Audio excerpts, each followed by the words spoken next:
Hi, everyone. We got lots of great feedback on where you thought these photos were taken. A lot of people said that this was in the prairies, which is correct. It's taken in the southern part of Saskatchewan. And some of your clues that you mentioned were that, first of all, it's a very brown looking image, which means it looks sort of dry. And of course, we know that the southern prairies, being the rain shadow of the western Cordillera, are a relatively dry place. In addition, these squares are really large. We're not seeing a lot of people around, and therefore it would suggest that these farms are pretty big compared to other parts of the country. So some people thought these little patches were oil sands, but they're just sort of little swampy type of areas.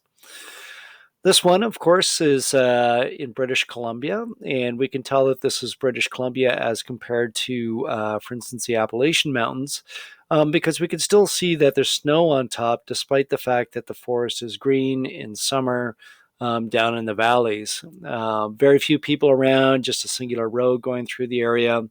So it's definitely a mountainous region, and it's got very tall peaks because there's still snow, or at least tundra areas at the top of the photograph. This one is our own backyard. This is Virgil near Niagara on the Lake, Highway 55 going into Virgil here.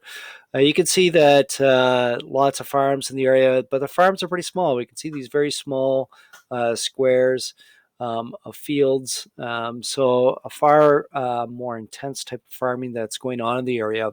And as a result, more than likely southern Ontario, because it's also squares, unlike the next photo, which many of you mentioned was from Quebec.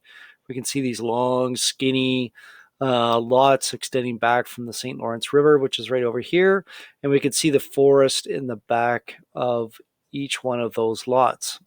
So it's really interesting that looking from space, we can sort of narrow down to a very small geographical area of what part of Canada a location is, um, given these sort of traditional ways of dividing up the land based on some history and some geographic factors. So well done with that. Hopefully you try the GeoGuessr. It's a fun activity, and of course on Friday I'll post again the trivia competition.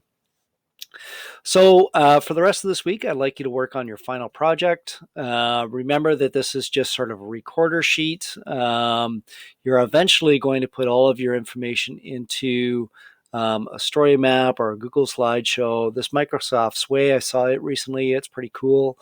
And get that into me by June 12th. Just a quick tour of what this is a project from first semester. Now I realize that it's you know the student has been able to get a lot more assistance from me, and therefore the story format, if you find it a little too challenging, you don't have to use it. But it started off with what's the issue, why do we care, got a great graph in here. um, Back then they had to generate their own map, but you should have at least a map showing where the problem is located, what causes forest fires, what's the threat, embedded a little video there, which is great, what are the impacts, and so on. So a very extensive project, lots of detail. Notice it's written in sentences and paragraphs. Please don't give me point form. And notice the references, okay? A lot of people are still just giving me the website, and you're going to lose a lot of marks for that. You need to start getting into creating these proper references, which you can simply just go up here to, sorry, not D2L, but to external tools, click on EasyBib, and click on citations and generate your own citation. All right. Likewise, don't use somebody else's project as your as your source of information. I've had a couple of people do that. That's just a big no no.